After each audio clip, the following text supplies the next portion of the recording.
Okay, Jeffrey. From this angle, we should be able to see. We should be able to see clearly whether or not you're hitting with parallel pull. We should be able to see how close you're getting to leg lock. This also gives us a good idea of your air time, travel time in the air. Hopefully we've diminished a little bit, if not altogether.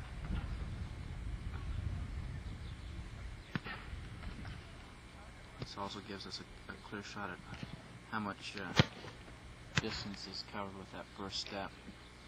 Alright, good. Why don't you go ahead and turn around and kick a couple the other direction.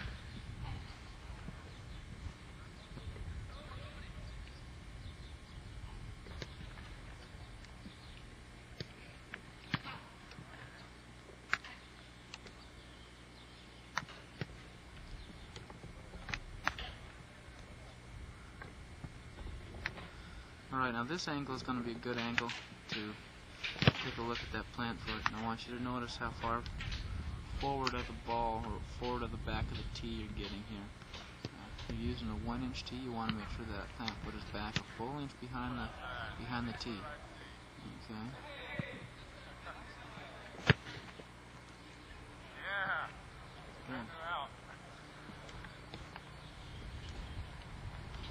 Okay, I want you to kick now a couple towards me. No pressure here, you're just kicking at $1,000 worth of video equipment. No pressure to get the ball in the air or anything. This angle here is going to give us a real good view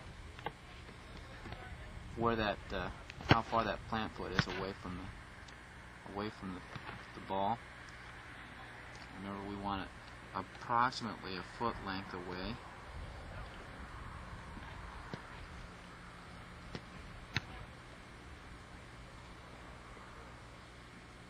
This too is going to give us a good idea of the direction that first step is heading. Remember, you want to take that first step towards your plant foot location and not towards the ball. Okay. A couple heading away from us here.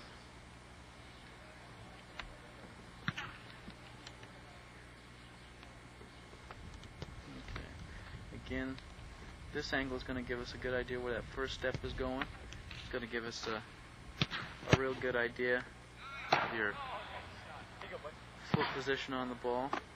Again, whether or not you're turning that plant foot out away from the ball, torquing it around like we discussed.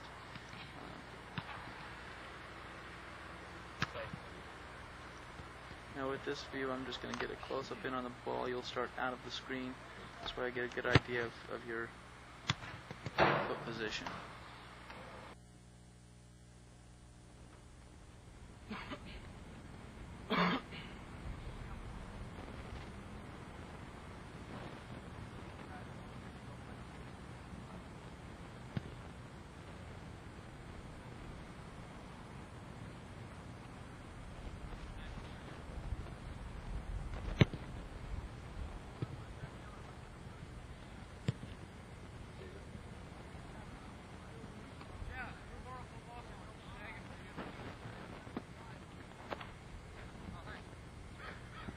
Back.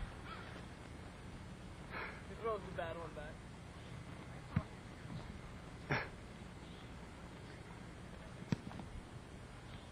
As you take about, yeah, it's good steps. You got the steps down right there. That's good. Yeah, you're nice up and tight to the ball. That's good. Okay, that one was a spiral. Check your foot position on it. I think you just hit on too far on the outside of the ball, and you might hit your toe cupped up. But that's a good position where you're at right now because you're getting your drive step pretty close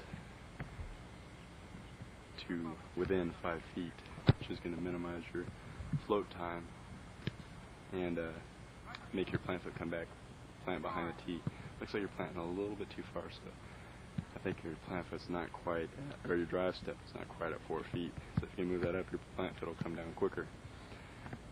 If you have that too far of a drive step, it's going to cause you to float, and your body's going to go right past the tee. You're not going to be able to achieve 100% leg lock, which is where all your power comes from. the leg lock angle, and you can see that was a good hit there.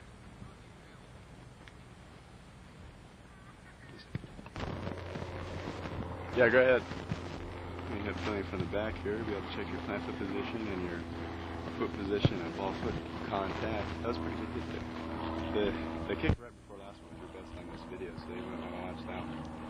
As I was saying, it looked like your plant foot was a little bit too far forward. You might want to move it back a little bit. Your toe should be no farther than even with the ball. We can see, yeah, you're nice and squared up. That's good. It's good, so you stay squared through the ball and squared up, and the ball goes straight. That's a good kick there. From this angle, you can see your foot position. You should be able to see the toe of your right foot coming around the outside edge of the football. And that's going to tell you that you're hitting the ball up on the bone of your foot rather than down on your toe, and that's going to maximize your distance. If you toe the ball, you're going to catch the ball too low, and it's going to kind of undercut. You're not going to get much distance. It looks like you're hitting the ball pretty well. Also, one thing you should see is your right knee should be inside the ball and your foot outside the ball. That's how you hit the ball up on the bone of your foot also. Okay, there's that spiral. That was the same as your first kick. So watch. I think you're hitting the ball too high. You're hitting it out on the outside, like to the right of the football from this angle. That's what causes that kick like that. You also might have your toe pointed up rather than toe pointed down as you come through the ball. That was pretty close to a spiral there too. I'll go ahead and move to the front view. Okay, we're going to fill in from the front here. Check pretty much the same things as we did on the last angle. See it from a different view. You can really check if you're hitting the ball up on your toe or not. That's a pretty good hit. A little bit wild. I don't think you have your toe flexed all the way down. You need to have your toe pointed down as you come through the ball. I think you have it pointed up a little bit because a lot of your kicks are a little bit wobbly. And the extreme of it is when you get one of those spirals. Some of these kicks are pretty close to getting spirals. That's a good kick, a little bit wobbly, but I think you're making pretty good contact. Also check your plant foot ankle roll. You should be rolling your left foot to the left of your targets. From this picture, you should be rolling it to the right a little bit. You should at least be pointed straight towards your target. A little bit to the left is ideal. Looks like you're hitting some pretty good balls now. Pretty good there. That's a little bit wobbly. But you can, again, check your foot position when you watch this tape, and you can see if my guess is right, you have your toe up a little bit too far. You need to point your toe down. All right.